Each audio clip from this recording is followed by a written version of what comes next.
Hello friends, જય સ્વામિનારાયણ. કેમ છો? સ્વાગત છે તમારું મારા કિચનમાં.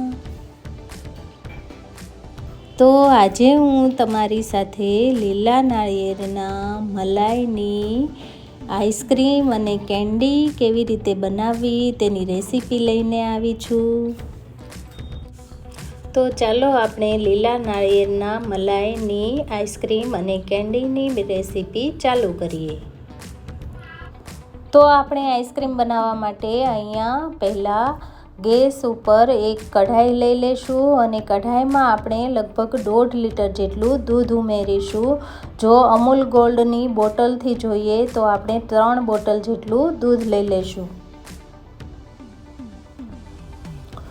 તો હવે આપણે અહીંયા ગેસની ફ્લેમ ઓન કરીશું અને દૂધને બરાબર ગરમ કરીશું.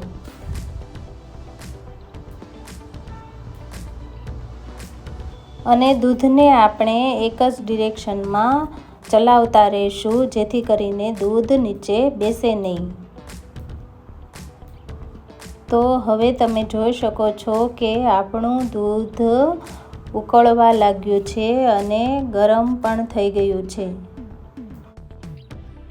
તો હવે આપણે આ સ્ટેજ પર દૂધમાં 250 ગ્રામ જેટલી ખાંડ ઉમેરી દઈશું. મેં અહીંયા 1.5 લીટર દૂધ લીધેલું છે તો મેં સામે 250 ગ્રામ જેટલી ખાંડ ઉમેરી છે. તમે તમારા ટેસ્ટના અકોર્ડિંગ પણ ખાંડને વધારે કે ઓછી ઉમેરી શકો છો. તો હવે આપણે દૂધમાં ખાંડને બરાબર રીતે મિક્સ કરી લઈશું. તો તમે જોઈ શકો છો કે હવે આપણી ખાંડ દૂધમાં મિક્સ થઈ ગઈ છે અને દૂધ ઉકળવા પણ લાગ્યું છે અને તેમાં બબલ્સ પણ આવવા લાગ્યા છે. તો હવે આ સ્ટેજ પર આપણે દૂધને થોડી વાર ચલાવતા રહીશું અને હવે આપણે ગેસની ફ્લેમને બંધ કરી દઈશું. તો હવે આપણે લીલા નાળિયેરની મલાઈ લઈ લઈશું, એટલે કે ત્રોફાની મલાઈ લઈ લઈશું. મેં અહીંયા 1 બાઉલ જેટલી લીલા નાળિયેરની મલાઈ લઈ લીધેલી છે અને હવે આપણે એક ગ્રાઇન્ડર મિક્સરનો જાર લઈ લઈશું અને તેમાં આપણે થોડું દૂધ ઉમેરીશું અને આપણે જે મલાઈ લીધેલી છે નાળિયેરની તેને તેમાં ઉમેરી દઈશું. તો હવે આપણે દૂધ અને મલાઈના મિશ્રણને મિક્સરમાં ગ્રાઇન્ડ કરી લઈશું.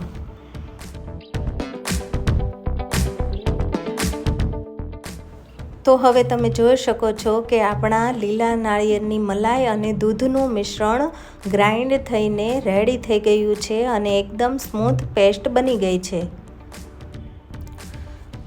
તો હવે આપણે જે દૂધ ગરમ કરીને રાખેલું હતું તે ઠંડુ થઈ ગયું છે. તો હવે આ દૂધમાં આપણે કેસરની થોડી કળીઓ ઉમેરીશું અને યાદ રહે કે આપણે દૂધ ઠંડુ થાય પછી જ તેમાં બધા મસાલા ઉમેરવાના છે. તો અહીંયા મેં 1 ચમચી જેટલો એલચી પાવડર લીધેલો છે અને હવે આપણે જે દૂધની મલાઈ ને ગ્રાઇન્ડ કરીને રેડી કરેલી હતી તે મિશ્રણ આપણે આ દૂધમાં ઉમેરી દઈશું અને બધું દૂધમાં મિક્સ કરી લઈશું. અને હવે આપણે આ દૂધમાં 1 વાટકી જેટલો મિલ્ક પાવડર ઉમેરીશું. તમે કોઈ પણ બ્રાન્ડનો મિલ્ક પાવડર લઈ શકો છો. તો હવે આપણે મિલ્ક પાવડરને પણ આ દૂધમાં મિક્સ કરી લઈશું અને એક જ ડિરેક્શનમાં ચલાવતા રહીશું જેથી કરીને મિલ્કની કોઈ ગાંઠ ના બને અને દૂધમાં સારી રીતે મિક્સ થઈ જાય. તો હવે આપણે એક વાસણ લઈ લઈશું અને તેમાં આપણું જે આ દૂધનું મિશ્રણ છે તેને લઈ લઈશું અને હવે આપણે તેમાં બ્લેન્ડરની મદદથી બ્લેન્ડ કરી લઈશું.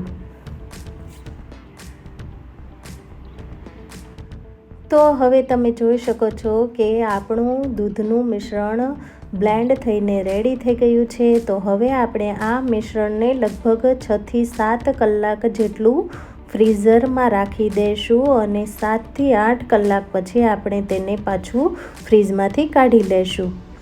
તો હવે અહીંયા 7 કલાક જેવું થઈ ગયું છે. તો હવે આપણે દૂધનું મિશ્રણ ફ્રીઝરમાંથી લઈ લઈશું. તો તમે જોઈ શકો છો કે આપણું દૂધનું મિશ્રણ થોડું જામી ગયું છે. તો હવે આપણે તેને ફરીથી પાછું બ્લેન્ડરની મદદથી બ્લેન્ડ કરીશું. હવે તમે જોઈ શકો છો કે આપણું મિશ્રણ થોડું ઘટ્ટ થઈ ગયું છે અને બ્લેન્ડ પણ થઈ ગયું છે. તો હવે આપણે અહીંયા એક કેન્ડીનો મોલ્ડ લઈ લઈશું અને તેમાં આપણે આપણું મિશ્રણ ઉમેરી દઈશું અને આપણે તેને થોડું અધૂરું જ રાખીશું. આખું પૂરેપૂરું નથી ભરી દેવાનું, નહીં તો તે વધારે ફૂલીને બહાર આવી જશે. તો હવે આપણે કેન્ડીના મોલ્ડમાં બધા ખાના ભરી દીધા છે. તો હવે આપણે અહીંયા એક પ્લાસ્ટિકનું કન્ટેનર લઈ લઈશું અને તેમાં પણ જે આપણું મિશ્રણ વધ્યું છે તે બધું મિશ્રણ આપણે તેમાં ઉમેરી દઈશું. અને હવે આપણે જે કેન્ડીના મોલ્ડમાં મિશ્રણ ભર્યું હતું તેના ઉપર આપણે આવી રીતે એક ફોઇલ પેપરને લગાવી દઈશું, જેથી કરીને વચ્ચેથી ક્યાંયથી હવા ના જાય અંદર. તે રીતે આપણે તેને સીલ કરી દઈશું. જે રીતે તમે વિડીયોમાં જોઈ રહ્યા છો તે રીતે જ આપણે તેને સીલ કરવાનું છે. અને હવે આપણે ચપ્પુની મદદથી બધા ખાનામાં થોડા થોડા કટ લગાવી દઈશું. કટ લગાવાઈ જાય એટલે આપણે આવી જે કેન્ડીની સ્ટીક આવે છે તે સ્ટીકને આપણે તે બધા કટમાં આવી રીતે રાખી દઈશું. કેન્ડીમાં સ્ટીક લગાવાઈ જાય એટલે આપણે તેને 7 થી 8 કલાક માટે ફ્રીઝરમાં રાખી દઈશું જામવા માટે. અને જે કન્ટેનરમાં આપણે આઈસ્ક્રીમનું મિશ્રણ ભરેલું છે તે કન્ટેનરને પણ આપણે ઢાંકીને 7 થી 8 કલાક માટે ફ્રીઝરમાં જામવા માટે રાખી દઈશું. તો લગભગ હવે 7 થી 8 કલાક થઈ ગઈ છે. તો હવે આપણે કેન્ડીના મોલ્ડને ફ્રીઝરમાંથી બહાર કાઢી લઈશું અને સાથે સાથે આપણે કન્ટેનરને પણ બહાર કાઢી લઈશું અને તેના ઉપરથી ફોઇલ પેપરને હટાવી દઈશું. તો તમે જોઈ શકો છો કે આપણી કેન્ડી કેટલી સરસ જામીને એકદમ રેડી થઈ ગઈ છે. અને આપણું જે કન્ટેનર હતું તેમાં પણ આપણી આઈસ્ક્રીમ એકદમ જામીને રેડી થઈ ગઈ છે. તો હવે આપણે તેમાંથી આઈસ્ક્રીમ હું તમને કાઢીને પણ બતાવું છું. તો તમે જોઈ શકો છો કે આપણી લીલા નાળિયેરની મલાઈની આઈસ્ક્રીમ કેટલી સરસ બનીને રેડી થઈ ગઈ છે. તો જોતાં જ મોઢામાં પાણી આવી જાય તેવી બની છે. તો તમે જોઈ શકો છો કે આપણો આઈસ્ક્રીમ પણ કેટલો સરસ જામીને રેડી થઈ ગયો છે. તે જોતાં જ મોઢામાં પાણી આવી જાય છે. તો આ ઉનાળાની સિઝનમાં મારી રેસીપીથી એકવાર આ લીલા નાળિયેરની મલાઈનો આઈસ્ક્રીમ જરૂરથી ટ્રાય કરજો અને જરૂરથી બનાવજો. ઘરમાં બધાને ખાવાની મજા પડી જશે. Thanks for watching. જય સ્વામિનારાયણ. અને હા, મારા વિડીયોઝને લાઈક અને શેર કરવાનું ભૂલતા નહીં અને મારી ચેનલને જરૂરથી સબસ્ક્રાઈબ કરજો. તો ફરી મળીએ નવી રેસીપી સાથે.